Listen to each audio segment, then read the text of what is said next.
돈과 연애든 인간관계, 이 두 가지에서 사람들은 가장 많이 흔들리죠. 특히 50이 넘으면 이 두 가지가 삶의 무게로 다가오기도 해요. 돈 때문에 불안하고 관계 때문에 상처받기도 합니다. 저도 예외는 아니었어요. 가끔 저에게 오유님은 해탈한 것 같아요 라고 말하는 분들이 있는데요. 근데 예전에 저를 아는 분들이 보면 아마 깜짝 놀랄 수도 있어요. 저는 잘 웃기도 했지만 눈물도 많았고 스트레스 받으면 잠도 못 자고 세상 물정에도 서툰 사람이었거든요. 그랬던 사람이 어떻게 지금은 웬만한 풍파에는 흔들리지 않은 사람이 되었을까요? 사실 우리 모두 나이가 들수록 바라는 게 하나 있잖아요. 불안에 덜 흔들리고 걱정 없이 사는 것. 저도 그 길을 찾으면서 배운 것 두 가지를 오늘 공유해 볼게요. 첫 번째는 사람에 대한 기대가 났습니다. 사실 해탈하고 싶어서 해탈한 게 아니에요. 10년 넘게 힘든 결혼 생활을 하며 버티며 수많은 자괴감과 수치심, 자책 속에서 살았고 너무 고통스러워서 차라리 땅으로 꺼져버리든지 하늘로 솟아버리든지 했으면 좋겠다고 절망하던 날들도 많았어요. 이혼 과정도 너무 힘들었습니다. 지금까지 내가 겪었던 모든 고통이 응축된 것 같은 시간이었어요. 그 과정에서 사람은 자기 이득 앞에서 언제든 변할 수 있는 존재라는 걸 뼈저리게 느꼈습니다. 개인 사업을 하면서도 마찬가지였는데요. 사람들과 부대끼며 가까웠던 사람에게 실망하고 속상한 적도 많았어요. 상황이 바뀌면 태도도 바뀌는 걸 수도 없이 보며 사람이란 생각보다 대단한 존재가 아니구나 하는 걸 절실히 알게 되었죠. 처음엔 그게 너무 충격이었는데 나중에 심리학 공부를 하면서 알게 되었는데요. 인간은 이익을 추구할 때보다 손실을 피하려 할 때 더 크게 반응한다는 거죠. 내 이득이나 손해가 걸린 상황에서는 기존의 원칙이나 태도도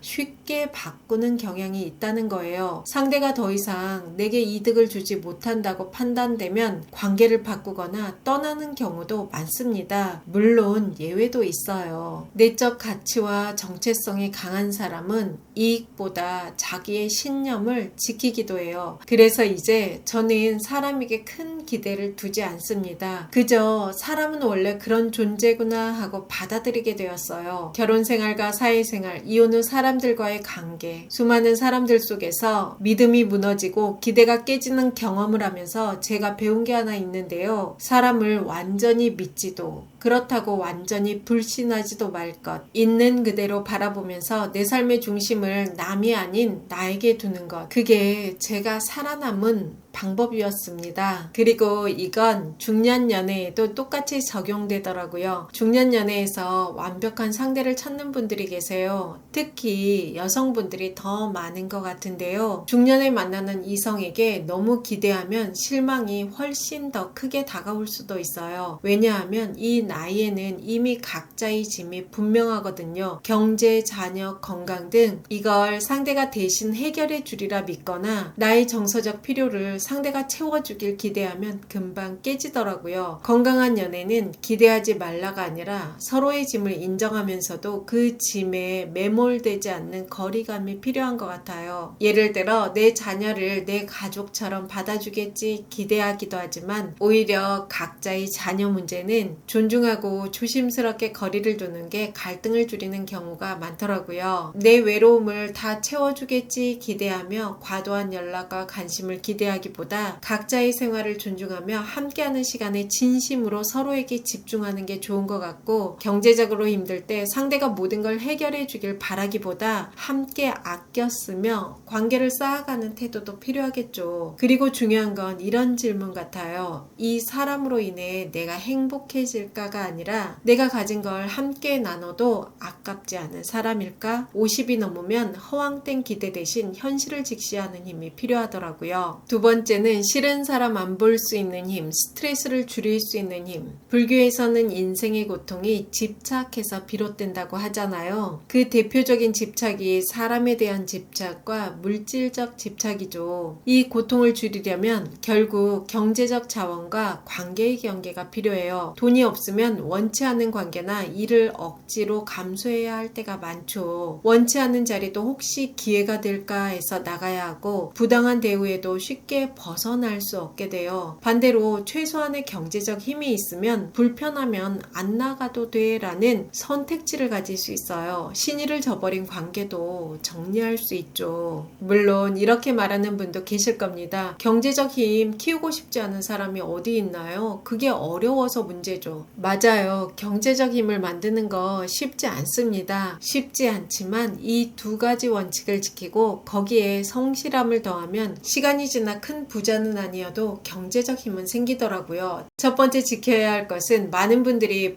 불리는 것에만 초점을 맞추는데요. 사실 더 중요한 건 잃지 않는 거예요. 특히 중년 이후에는 잃으면 회복할 시간이 부족하기 때문에 더더욱 중요합니다. 워렌 버핏의 유명한 투자 원칙이 있죠. 첫 번째는 절대 돈을 잃지 마라. 두 번째는 첫 번째 원칙을 절대 잊지 마라. 나는 잃을 돈도 없어 라고 말하는 분들도 결국 대출까지 받아서 잃는 경우가 있더라고요. 실제로 중년 이후 돈 문제로 힘든 분들 대부분이 무리한 사업이나 투자에서 큰 손실을 보거나 사기를 당하는 경우가 많아요. 요즘 국제 결혼 원하는 남성분들 많은데요. 그런 마음을 파고들어 유튜브에서 유인하는 경우도 있더라고요. 국제 결혼에 대한 환상을 심어줄 영상을 올리고 조작된 댓글로 분위기를 띄운 뒤 개인 연락으로 이어지게 만드는 방식이죠. 얼마 전에는 경매 관련 대형 유튜버가 투자 사기를 친 사건도 있었어요. 사실 조금만 이성적으로 생각해보면 이상한 점이 보이는데 막상 그 순간에는 그걸 놓치더라고요. 이렇게 크게 한번 잃거나 당하고 나면 인생은 쉽게 꼬이는 길로 들어서게 되더라고요. 무엇을 하든 먼저 내가 준비가 되어 있는지 스스로 물어보는 습관이 필요한데요. 내가 사업할 준비가 충분히 되어 있나? 내가 재혼할 준비가 충분히 되어 있나? 내가 투자할 준비가 충분히 되어 있나? 만약 아직 충분하지 않다고 느껴진다면 한 발 멈추고 좀 더 신중하게 접근하는 게 좋더라고요. 두 번째로 지켜야 할 것은 허영심을 버리고 현실을 직시하는 것이에요. 많은 분들이 자신이 잘 나가던 시절의 기억을 놓지 못하고 그때의 습관을 버리지 못하는 경우가 많습니다. 사업이 잘 나갈 때의 소비 습관을 계속 이어가거나 이혼 후에도 결혼 생활 때의 소비 습관을 고스란히 반복하는 거죠. 일할 생각은 하지 않으면서 여전히 골프 같은 돈이 많이 드는 취미 생활을 즐기고 성형 등 외모 꾸민비에 과도하게 지출하고 명품 소비와 고가의 자동차를 유지하는 삶을 이어가는 경우도 있습니다. 물론 자신의 능력 안에서 소비하는 것은 문제가 될 게 없어요. 하지만 평범한 사람이 자신의 능력에서 벗어난 소비를 이어가는 것은 정말 말리고 싶습니다. 그 끝은 결국 빚에 쫓기는 삶을 사는 경우가 많고 심한 경우에는 극단적인 선택으로까지 이어지기도 해요. 세상은 그렇게 호락호락하지 않죠. 노후의 비참한 삶을 피하려면 대출과 과소비의 무서움을 반드시 알아야 하더라고요. 그리고 마지막으로 꼭 필요한 게 하나 더 있는데요. 바로 혼자 있을 줄 아는 힘이에요. 저는 예전에 외로움을 많이 타는 성격이었어요. 그래서 사람들과 모임을 자주 다니고 사실 필요 없는 관계도 꽤 많았는데요. 시간이 지나면서 깨달았어요. 불필요한 인간관계는 내 인생에 아무런 도움이 되지 않는구나. 외로움을 견디지 못하면 불편한 모임이나 원치 않는 사람과 억지로 관계를 이어가게 됩니다. 특히 경제적 불안과 외로움이 겹치면 결국 마음에도 없는 사람조차 놓지 못하는 경우가 많더라고요. 저는 50이 정말 중요한 시기라고 생각해요. 이 시기를 잘못 살면 노후가 고달퍼질 수 있거든요. 50이 넘으면 더 이상 젊을 때처럼 착각하면서 살면 안 되는 것 같아요. 현명한 투자자는 자산이 올라갈 때만 신나는 게 아니라 언제 올지 모를 하락장을 준비합니다. 인생도 마찬가지예요. 인간관계든 돈이든 건강이든 여유가 있을 때 미리미리 준비하는 지혜가 필요하더라고요. 사람에 대한 현실적인 시선, 돈과 관계를 지키는 지혜, 그리고 혼자 있을 수 있는 용기, 이 세 가지를 놓치면 결국 불필요한 상처와 후회가 찾아옵니다. 하지만 이 세 가지를 마음에 새기면 50 이후의 삶은 훨씬 단단하고 자유로워지겠죠. 50이 넘으면 착각이 아니라